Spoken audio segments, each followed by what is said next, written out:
Hello, I'm John Donahue. I live here in Tombstone, and I go to St. Paul's. First, I want to clear up some confusion. St. Paul's is not the oldest Protestant church in Arizona, but it is the oldest Protestant church building still standing. There were other Protestant church buildings in Tombstone before St. Paul's, like the Presbyterian Church, but those structures were lost long ago, some to fire, some to old age. Before St. Paul's was built, Episcopalians first held services in tents, and after that, in the old courtroom on the ground floor of the mining exchange in the Gerd block. Tonight, I'd like to talk about the construction of St. Paul's, which, as you'll see, has some very unique architectural characteristics. The story of any building project starts with money. The 1881 Tombstone fire burned down the bank that held St. Paul's Building Fund. About $1,000 was lost, worth about $25,000 in our money today. When new minister Endicott Peabody, who was actually just a seminarian, came to town in February 1882, his first task was to jumpstart the building fund, and his first targets were the gamblers. Did Peabody get Wyatt Earp to donate a pot or two? Sure seems like it. Fast friends, they corresponded for years after Earp went to California and Peabody returned to Massachusetts to start the Groton Prep School. Rich mine owners like E.B. Gage and Richard Gerd gave generously. Regular hard rock miners like George Parsons chipped in, and the town's soiled doves, who made $3 an hour when the miners made the same $3 for a 10-hour shift, they gave too. Tapping all elements of the community, Peabody quickly raised $5,000. That $5,000 equates to about $127,000 in 2016 money. The land, about 4 standard city lots, was a gift from Gage's Arizona Mining Company, probably worth at least $200,000 today. Now to us, spending $317,000 to build a church won't get you much. But consider that originally St. Paul's had no plumbing and no electricity, no air conditioning, and wood stove heat. Basically, it was a big, simple box, but a beautiful one. In the back of the church, we maintain a small line shack in memory of the working girls who donated so much money to St. Paul's and also to the town's first public school.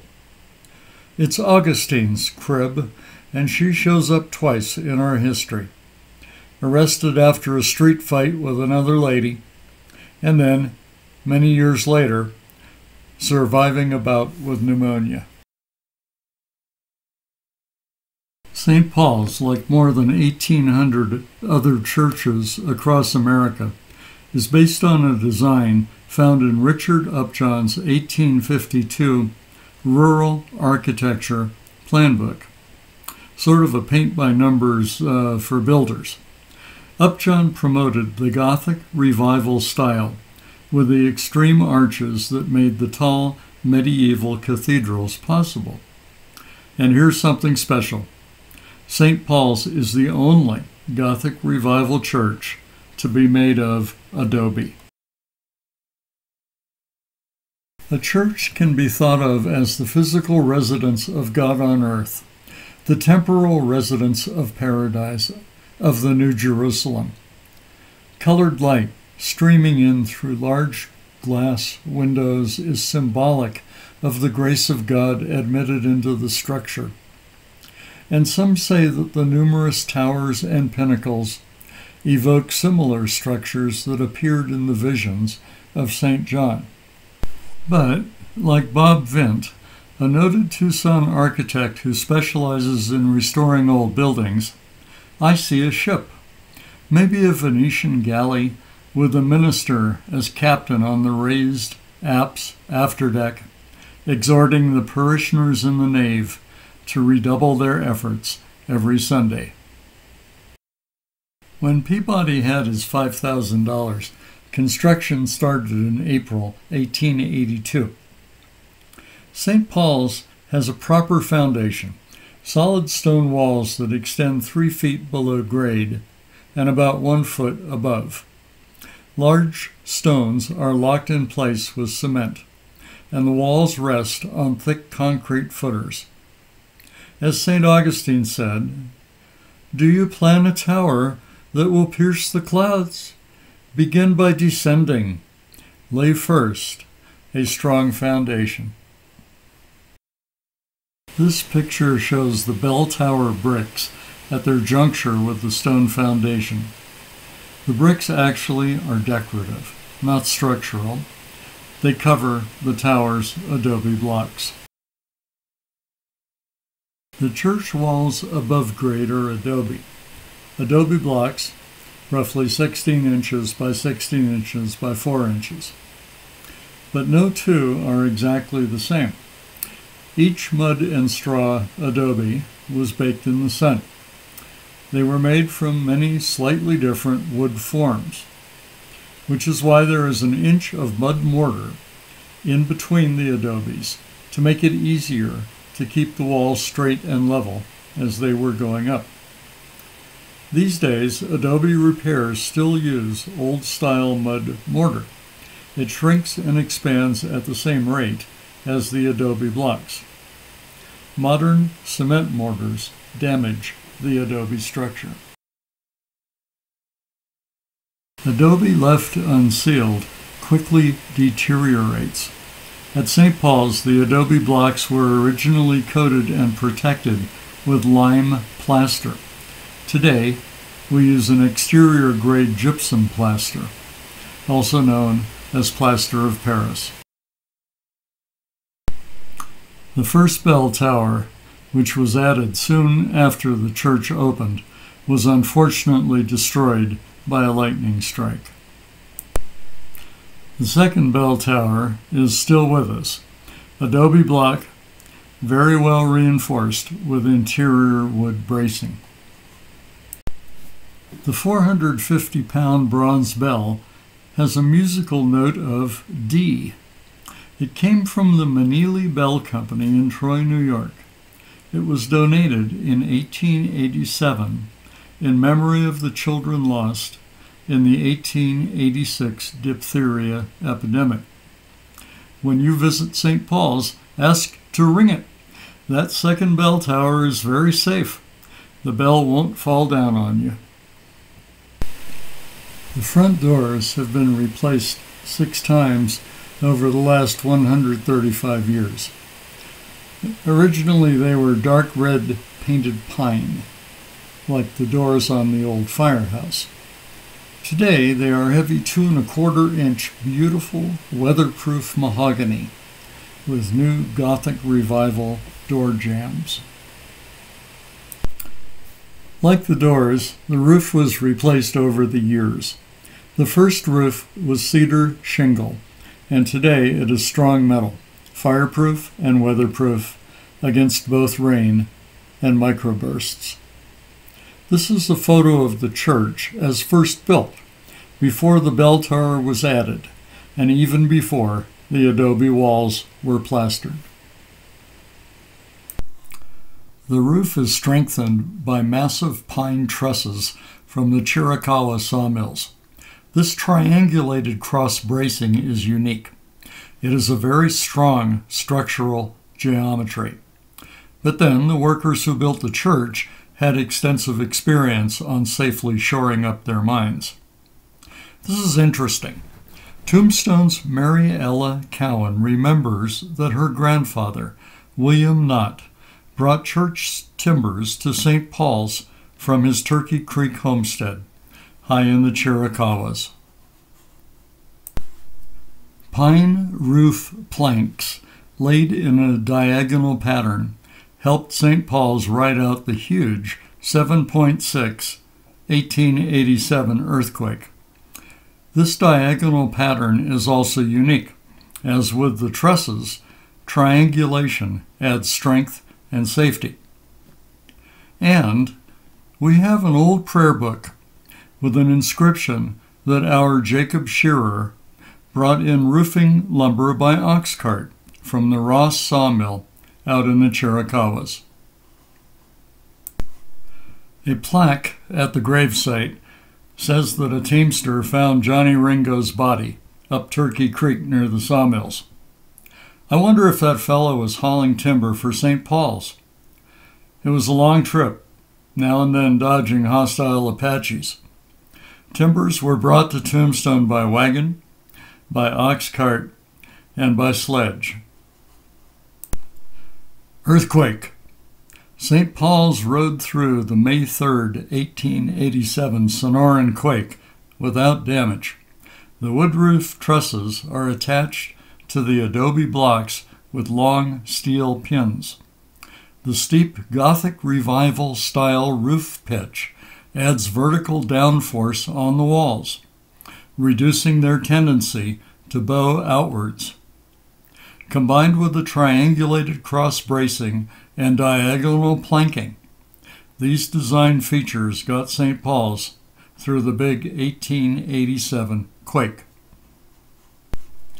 The floor is very strong. Transverse joists atop a longitudinal center pier hold up a thick, rough wood subfloor laid diagonally for strength. A finished wood floor, also laid diagonally, and a red carpet complete the floor assembly. 8 original large grisaille windows were brought all the way from Belgium. Lacy patterns were stenciled on clear glass and then fired. The diamond-shaped panes are called quarries.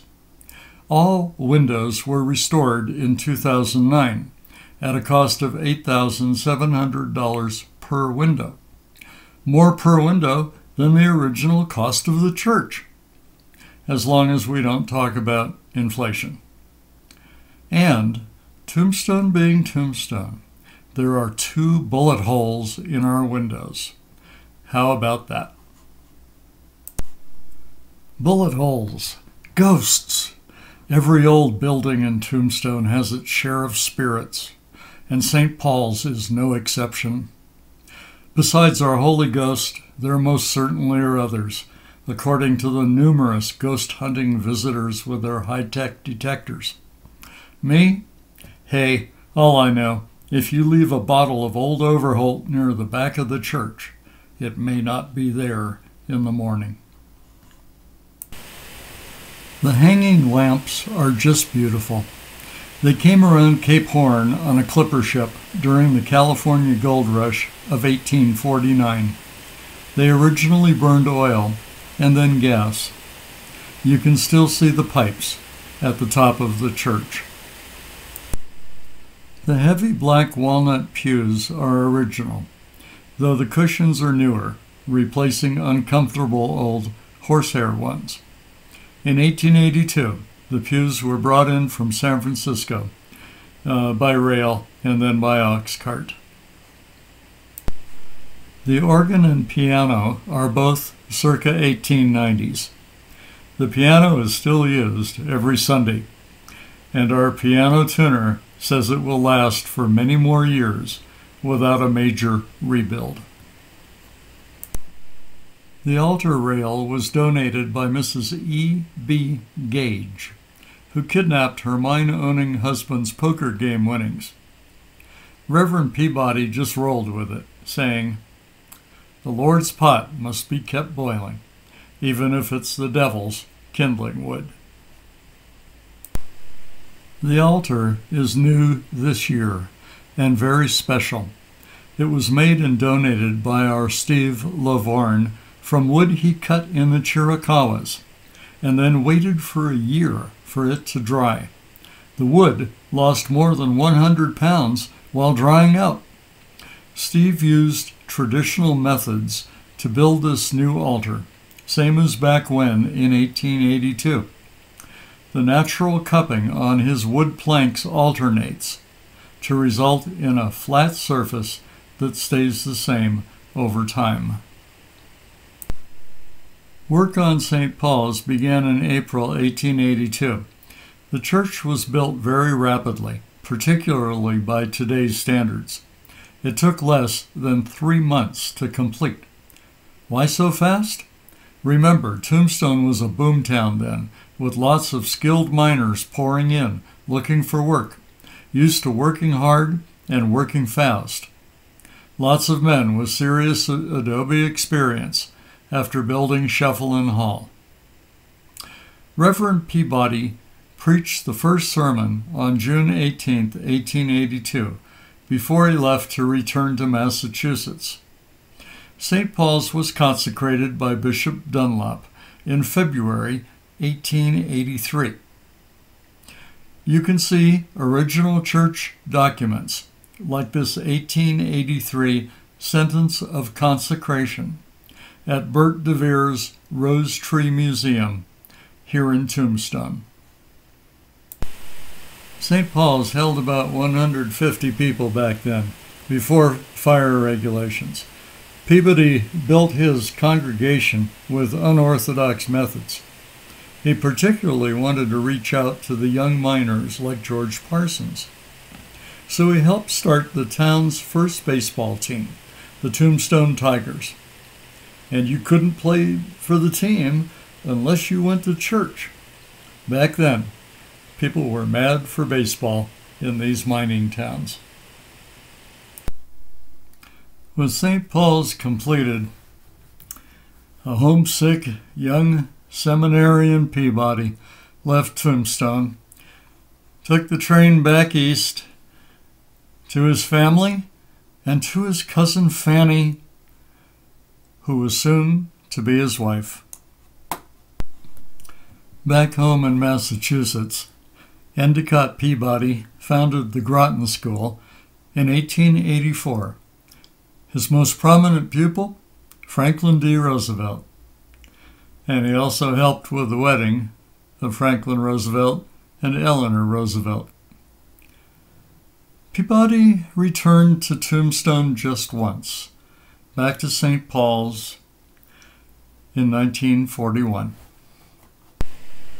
And so, St. Paul's, a unique and very special small church, somehow arising out of the sea of mud and dirt and tents and shacks, to take its place, along with the other fine buildings going up in that brief time when Tombstone's shining silver made this such a special town.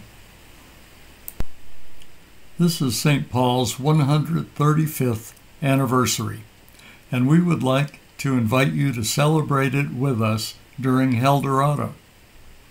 Bishop Kirk Smith will be here on Saturday, October 21st, for a traditional service at 10:30 a.m. We are open to all, from all faiths, and you can dress in period costumes and experience St. Paul's as it was and is and will be in the years to come. And if you like murder mysteries, author J.A. Jantz will be at St. Paul's at 1 p.m. that Saturday, signing books. She grew up in Bisbee, and her Outlaw Mountain book has its exciting final scene set at St. Paul's. We'd like to thank S.J. Reedhead, author of A Church for Eldorado, Endicott Peabody's Journal. Lynn Bailey, author of A Tenderfoot in Tombstone, Miner George Parsons' Journal. Henry Walker, author of Preacher in Eldorado, in the Journal of Arizona History. The National Park Service, for their Preservation of Historic Adobe Buildings publication, and the National Register of Historic Places for their preservation of St. Paul's 1882 construction plans. Also, Bob Vint of Robert Vint and Associates Architects in Tucson, Mary Ellen Cowan and Bert DeVere here in Tombstone, and Will Weimer and Carol Rosselli at St. Paul's, who have collected and preserved so much historical information about our church. We hope you'll come to Tombstone and see St. Paul's for a visit. If you have any questions, if there's anything we can do to help you when you come to town here, just get a hold of me. John Donahue, JON404 @outlook.com.